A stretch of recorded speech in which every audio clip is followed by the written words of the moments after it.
मेरा store around 46-47 years old है। पहले तो काफी ज्यादा डाउनफॉल था, अब ये एक स्टेटस हो गया है, देन एक ज्वेलरी भी हो गई है। एक्सीडेंट से काफी ज्यादा लोग उससे बच सकते हैं, कर सकते हैं। अच्छा बिजनेस है, ट्रेंडी हो चुका है अब तो, पहले से डिमांडिंग भी है, यूथ काफी ज्यादा पसंद करता है इसको। अब तो काफी अफोर्डेबल है हर किसी के लिए।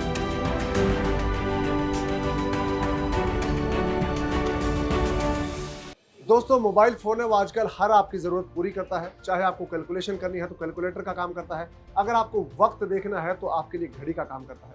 लेकिन घड़ियां आज भी जरूरी है क्योंकि ये स्टाइल स्टेटमेंट है, लोग पहनते हैं स्टाइल स्टेटमेंट के लिए। वक्त भले ही वो मोबाइल से देख लेते हैं, लेकिन स्टाइल के लिए घड़ियां आज भी लोग पहनते हैं। तो घड़ियों का बिजनेस अगर आप शुरू करें तो आप कितना पैसा कमा सकते हैं, कितना प्रॉफिटेबल ये बिजनेस है, इसको शुरू करने में कितना इन्वेस्टमेंट आता है और क्या क्या चीज़ें आपको चाहिए होगी। अगर आपके पास पैसा नहीं है, इस पैसे का बंदोबस्त कैसे हो सकता है, ये आज हम जानने वाले हैं इस वीडियो में। तो आज मध्य प्रदेश के छिंदवाड़ा में है और छिंदवाड़ा के एक युवा कारोबारी है सजल जैन। उनका एक मल्टी ब्रांड वॉच स्टोर है, तो उनसे सीखेंगे कि कैसे ये बिजनेस शुरू किया जा सकता है। उनका बिजनेस बहुत पुराना है, पीढ़ियों का बिजनेस है, तीसरी पीढ़ी के वो युवा कारोबारी हैं। तो उनसे सीखते हैं कि कैसे वो बिजनेस यहाँ पर कर सकते हैं। तो आपके लिए बिजनेस में क्या अपॉर्चुनिटी है, कितनी संभावना है, तो चलिए सीखते हैं सजल जैन के साथ। हेलो सजल, कैसे हैं आप? एकदम बढ़िया। आपका स्टोर बहुत अच्छा है। Thank you sir. तो सजल, हमारे जो दर्शक हैं उनको अपने बारे में बताएं कि कब से आप इस बिजनेस में हैं, वॉच स्टोर कब से चला रहे हैं आप? बेसिकली मेरे दादाजी ने ये बिजनेस स्टार्ट किया था जी। अराउंड 1976 से। मेरा स्टोर अराउंड 46-47 ईयर्स ओल्ड है। देन मेरे फादर ने लिया, देन अब मैं इसको कंप्लीटली ऑपरेट कर रहा हूँ। मैं, मेरा फादर भी है, हम लोग साथ में। तो यहाँ पे काफी सारे ब्रांड्स हम लोग मेंटेन करते हैं, like Titan, Fastrack, Sonata, Timex, Fastrack, Casio, Timex, other Tommy, Police, Kenneth Cole, Lee Cooper. Then हम लोग स्मार्ट वॉचेस में भी काफी अच्छे डील करते हैं। तो स्मार्ट वॉचेस में भी काफी सारे ब्रांड्स हैं हमारे पास, जैसे नॉइस है, फायर बोल्ट है, पेबल है, फास्ट्रैक है, देन टाइटन है जी। सारे बढ़िया है। तो सजल, जब मोबाइल फोन आया तो ये कहा गया कि मोबाइल फोन टाइम बताता है, तो अब घड़ियों का तो बिजनेस ठप हो जाएगा, बंद हो जाएगा। तो आपका जो लंबा एक्सपीरियंस है, आपने सारे दौर देखे, आपकी तीसरी पीढ़ी यहाँ पे, तो इसमें कितना अब अपॉर्चुनिटी है इस बिजनेस में वॉचेस के? बेसिकली सर पहले तो काफी ज्यादा डाउनफॉल था क्योंकि मोबाइल आने से काफी सारी चीजें चेंज हुई थी, क्योंकि लोग, अब मोबाइल भी एक स्टेटस हो गया है। खैर तब भी था, अभी भी है। तो पहले कुछ और था, देन अभी वापस से वो रोटेशन आ रहा है अराउंड 2-3 ईयर्स पहले अगो। ये रोटेशन अभी कंटिन्यू आने लगा है, क्योंकि पहले वॉच लोग एक टाइम देखने के लिए यूज करते थे, अब ये एक स्टेटस हो गया है, देन एक ज्वेलरी भी हो गई है। तो अभी काफी सारे आप मॉडल्स देखेंगे, आपने वेबसाइट्स पे देखा होगा, या बड़े बड़े ब्रांड्स भी अब इंडिया के अंदर आ चुके हैं वॉचेस में। तो काफी एक्सपेंसिव वॉचेस भी आती हैं और वो एक स्टेटस हो गया है। तो वॉच देखना वो सेकेंडरी है, वो एक स्टेटस एंड एक लाइफस्टाइल हो गया है। और वो एक मोबाइल की काफी एक जगह बोल सकते हैं, वो एक स्मार्ट वॉचेस ने ले चुकी है, क्योंकि डायरेक्टली अब काफी सारी चीज उसमें इजी हो गई है। कोविड के बाद से लोग ज्यादा अवेयर हुए हैं स्मार्ट वॉचेस में, क्योंकि उसमें अब बीपी, ऑक्सीमीटर, सारी चीज, हार्ट रेट कंटिन्यू टाइम पे आप चेक कर सकते हैं। देन अब इसमें कॉलिंग का ऑप्शन भी आ गया है, कभी आप ड्राइविंग वगैरह कर रहे हैं, कुछ भी है, तो एक्सीडेंट से काफी ज्यादा लोग उससे बच सकते हैं, क्योंकि डायरेक्टली वॉच से ही वो पिक करके कॉल उठा भी सकते हैं, लगा भी सकते हैं, सारी चीजें जी। तो सजल, ये जो आपका बिजनेस है वॉच का, इसको अगर कोई नया युवा साथी हमारे शुरू करना चाहे या नया इसमें कोई बिजनेस में अपॉर्चुनिटी देखता है, तो कितनी अपॉर्चुनिटी है, कैसे शुरू किया जाए? सर ये तो डिपेंड करता है आपके मार्केट प्लेस के ऊपर, मार्केट के ऊपर की वो उसमें क्या डिमांड आती है या फिर क्या नहीं आती है जी। एक नॉर्मल वॉचेस भी होती हैं जो 1000-1500 की भी आती हैं, स्टार्टिंग प्राइस होता है। अगर हम फास्ट्रैक ब्रांड की अगर बात करें, या अगर हम नॉर्मल या नॉन ब्रांड चाइनीज वॉचेस की बात करें तो 100-200 रुपीज की भी आती हैं। तो डिपेंड करता है आपके ऊपर कि आप कितने ब्रांड्स उसमें इंक्लूड करना चाहते हैं, कितने ब्रांड्स आप स्टार्टिंग करना चाहते हैं जी। तो अगर कोई इनिशियली शुरुआती स्टोर का अगर मल्टी ब्रांड स्टोर शुरू करना चाहे तो कितना इन्वेस्टमेंट चाहिए होगा? सर डिपेंड करता है, जैसे अगर आप ब्रांड्स पे अगर बात करें हम, तो टाइटन, फास्ट्रैक या सोनाटा की ब्रांड्स की बात करें, अगर इसका प्रॉपर आपको स्टोर चाहिए जी, तो अराउंड मान के चलिए आपकी 35-40 lakhs जी। अगर पर्टिकुलर अगर आप एक अच्छे ब्रांड के साथ एक बड़े लेवल में उतरना चाहते हैं मार्केट में तो जी। और नहीं तो फिर जो नॉर्मल चाइनीज वॉचेस आती हैं तो उसमें आप 1 लाख 2 लाख से भी स्टार्ट कर सकते हैं जी। तो जब कोई अगर वॉच का बिजनेस स्टार्ट करे, मल्टी ब्रांड, नॉन ब्रांड, कोई सा भी कैटेगरी में, तो जो प्लेस होता है उसके कैसे सिलेक्ट करें कि कहाँ पर ज़्यादा इसका आपका स्कोप रहेगा सेल का?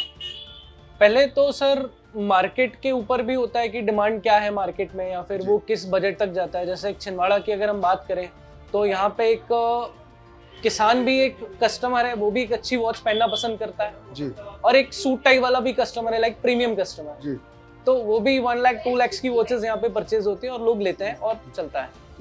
तो ये बिजनेस शुरू करना चाहे तो अगर हम बात करें मनी की, जैसे मान लीजिए आपने 30-40 लाख का बजट बताया है मल्टी स्टोर के लिए, अगर उतना पैसा किसी के पास नहीं हो तो वो क्या लोन की फैसिलिटी ऐसी कुछ है? सर कंपनी तो ऐसा कुछ देती नहीं है बेसिकली, वो जी। तो आपके सबके ऊपर है, मतलब बैंक के ऊपर है कि वो आपको उस बेसिस पे आपको लोन प्रोवाइड कर रहे हैं नहीं कर रहे हैं, वो डिपेंड करता है। जी। तो जो नए लोग हैं अगर वो इस बिजनेस में आना चाहते हैं तो उनको क्या गाइड करेंगे? आप कर सकते हैं, अच्छा बिजनेस है, ट्रेंडी हो चुका है अब तो पहले से, तो डिमांडिंग भी है, यूथ काफ़ी ज़्यादा पसंद करता है इसको। देन एक लाइफस्टाइल पे भी डिपेंड करता है क्योंकि आजकल काफ़ी सारी कलरफुल ब्रांड्स की वॉचेस भी आती हैं, लाइक टाइटन फास्ट्रेक की जिसमें मल्टी कलर, जैसे ब्राउन शेड हो गया, ये काफ़ी ज़्यादा ट्रेंडी है, अदर कलर्स हो गए। तो हमारे जो अटायर रहता है, अटायर पे भी लोग काफ़ी ज़्यादा फोकस करके वॉच के कलर्स परचेज करते हैं। जी।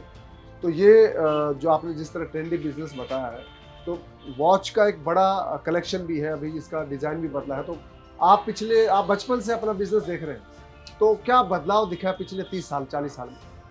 बेसिकली सर मैं तो जब अपना 9th 10th क्लास में था, मैंने तब से लगभग अपने हैंडओवर ले लिया था। जी। तो काफ़ी अच्छा मतलब एक्सपीरियंस रहा था मेरा। बीच में काफ़ी ज़्यादा डाउनफॉल आया था due to mobile phone and सारी चीज़, क्योंकि पहले काफ़ी एक्सपेंसिव हुआ करते थे और अब तो काफ़ी अफोर्डेबल है हर किसी के लिए। तो अब जो मॉडल्स आ रहे हैं, चाहे टाइटन हो या फिर स्मार्ट वॉचेस हो, तो वो भी अफोर्डेबल है।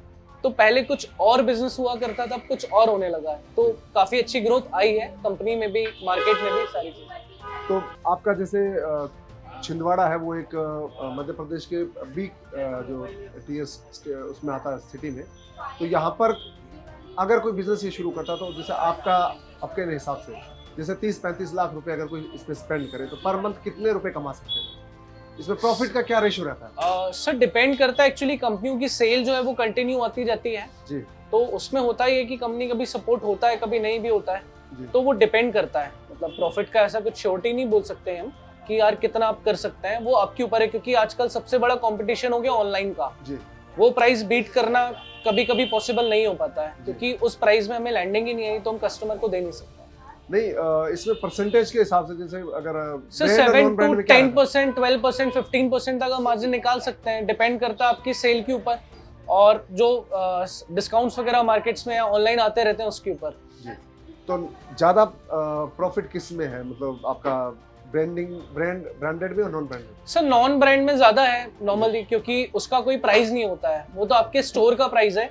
आप कस्टमर को वो 500 में भी दे सकते हैं और 1000 रुपीज में भी दे सकते हैं। हालांकि हम लोग तो नॉन ब्रांड पे डील करते ही नहीं है, हम लोग सिर्फ ब्रांड पे डील करते हैं। तो हमारे ब्रांड्स के प्राइसेस हैं तो कोई दिक्कत ही नहीं, गूगल सभी के पास है डिस्काउंट एंड वो सारी चीज चेक कर सकता है। जी। तो सजल, हम जब इस बिजनेस की बात करते हैं, आपका जैसे छिंदवाड़ा है, आपका लंबा एक्सपीरियंस है, गांव में इसको लेकर क्या अपॉर्चुनिटी, क्योंकि आपके पास गांव के भी कस्टमर आते हैं, हाँ जी। तो क्या गांव में भी ये स्टोर हो सकता है?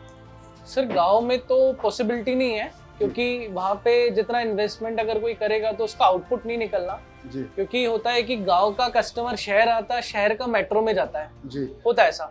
जी। तो वो चीज़ थोड़ी पॉसिबिलिटी कम है। तो जो छोटे सिटीज हैं, सब अर्बन लाइक तहसील है, उन पे नॉन ब्रांड वाला सुटेबल रहता है या ब्रांडेड वाला?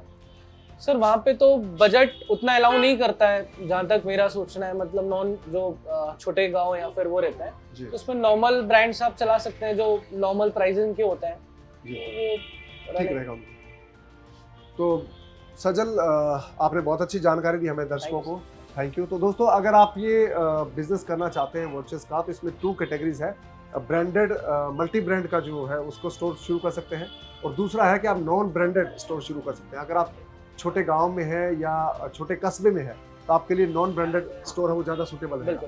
और अगर आप बड़े सिटीज़ में है, लाइक मुंबई, दिल्ली या भोपाल, जयपुर जैसे शहरों में है, तो आपके लिए ये मल्टी ब्रांड स्टोर सक्सेसफुल, क्योंकि वहाँ पे वो परचेजर है, परचेजर, वो गांव में वो परचेजर नहीं है, जी। और एक नॉर्मल सिटीज में भी वो परचेजर नहीं है, जिस लेवल का इन्वेस्टमेंट अब हो चुका है वॉचेस में। जी। तो फ्यूचर बहुत ब्राइट है इस बिजनेस का, क्योंकि सजल की जो 3 पीढ़ियाँ इस बिजनेस में है, तो इन्होंने बहुत अप्स एंड डाउन्स देखे हैं। पहले जब मोबाइल है उसके बाद बहुत डाउन हुआ सेल का, लेकिन अब वापस घड़ियों की बिक्री हुई, क्योंकि अब लोग इसको स्टाइल स्टेटमेंट के तौर पे पहनते हैं। तो घड़ियों का बिजनेस है, ये बहुत अच्छा एक ऑप्शन हो सकता है। अगर आप इस बिजनेस में आना चाहते हैं तो आप इसमें आ सकते हैं, क्योंकि आजकल सेल काफ़ी बढ़ गई है और बाजार इसका लगातार बड़ा होता जा रहा है। घड़ियों की प्राइस रेंज भी बढ़ गई है और लोगों की डिमांड और परचेजिंग कैपेसिटी है वो भी इंक्रीज हो गई है। तो दोस्तों, फ्रीडम यात्रा के दौरान ऐसे ही बिजनेस आइडियाज मैं आपके लिए लेकर आता रहूंगा। आप इस चैनल को सब्सक्राइब कर लीजिए, साथ ही आप डाउनलोड कर लीजिए फ्रीडम ऐप। फ्रीडम ऐप पर आप बिजनेस के कोर्सेज देख सकते हैं, वहां पर सीख सकते हैं कि कैसे बिजनेस किया जाता है, कौन सा बिजनेस करने का सही तरीका क्या है, कि उसके लिए कितनी जगह चाहिए, कितना इन्वेस्टमेंट चाहिए और जो पैसा चाहिए वो आपको कहाँ से मिलेगा, कौन सा बैंक आपको लोन दे सकता है और सब्सिडी अगर उस पर मिलती है तो कितनी मिलती है और कैसे वो सब्सिडी आप ले सकते हैं। तमाम जानकारियां हैं वो आपको मिलेगी फ्रीडम ऐप पर। तो दोस्तों, आपसे मुलाकात होगी अगले वीडियो में किसी नए बिजनेस आइडिया के साथ, किसी नई कहानी के साथ। तब तक आप अपना ख्याल रखिए, दीजिए इजाजत, नमस्कार।